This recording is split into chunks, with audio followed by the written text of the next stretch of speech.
చివరిగా యెషయా గ్రంథం 38:19 వచ్చిన యెషయా గ్రంథము 38వ అధ్యాయము 19వ వచ్చిన. అమ్మా, సజీవులు సజీవులే కదా నిన్ను స్తుతించుదురు. ఈ దినమున నేను సజీవుడనై నిన్ను స్తుతించుచు ఉన్నాను. అమ్మా, తండ్రులు కుమారులకు నీ సత్యము తెలియజేతురు.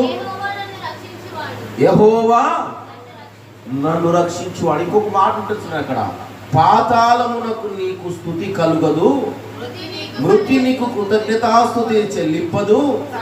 సమాధిలోనికి దిగివాడు నీ సత్యమును ఆశ్రయించరు. హల్లెలూయా. ఎవరు ఆశ్రయిస్తారు సత్యాన్ని? సజీవులు ఆశ్రయిస్తారు. ఎవరు దేవుని స్తుతిస్తారు? సజీవులు దేవుని స్తుతిస్తారు. ఎవరు దేవునికి కృతజ్ఞత చెల్లిస్తారు? సజీవులే చెల్లిస్తారు. అందుకే పిల్లరా ఇక్కడ చెప్తూ ఉన్నాడు, పాతాళము నీకు కృతజ్ఞత, పాతాళము నీకు స్తుతి కలుగు. పాతాళములో నీకు స్తుతి అనేది కలగదు. ఎందుకు పాతాళములో స్తుతి కలుగుదు అంటే అక్కడ మృతులు ఉన్నారు. పాతాళములు ఎవరున్నారు? మృతులు ఉన్నారు, సచ్చిన వారు ఉన్నారు పాతాళములో. వారు మృతులు అక్కడ ఉన్నారు కాబట్టి అక్కడ దేవునికి స్తుతి అనేది ఉండదు.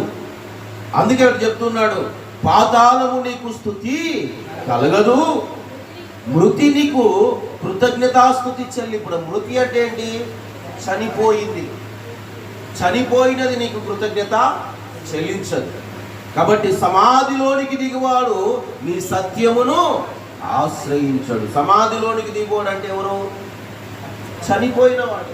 సమాధిలోనికి దిగిపోయేవాడు చనిపోయినవాడు. కాబట్టి వాడేమని చెల్లిడుతాడంట? నీ సత్యమును ఆశ్రయించాడు. ఎందుకంటే చనిపోయిన వానికి సత్యమేదో అసత్యమేదో తెలుస్తుందా? బ్రతికి ఉన్నవానికి తెలుస్తుంది. కాబట్టి సజీవులుగా దేవుడు చేసి ఉన్నాడు. ఇప్పుడు చదవమ్మా ఫస్ట్ నుంచి.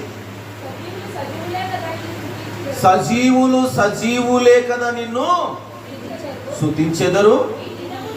ఈ దినమున నేను సజీవుడనై నిన్ను స్తుతించుచు ఉన్నాను. గట్టిగా చప్పట్లు కొడదాం. దేవుని నామానికి స్తోత్రం కలుగును గాక. ఈ దినమున ఏం చేస్తున్నాం మనము? ఈ దినమున మనం ఏం చేస్తున్నాము? దేవుని స్తుతిస్తూ ఉన్నాం. హల్లెలూయా. ఎందుకంటే బ్రతికి ఉన్నాము కాబట్టి.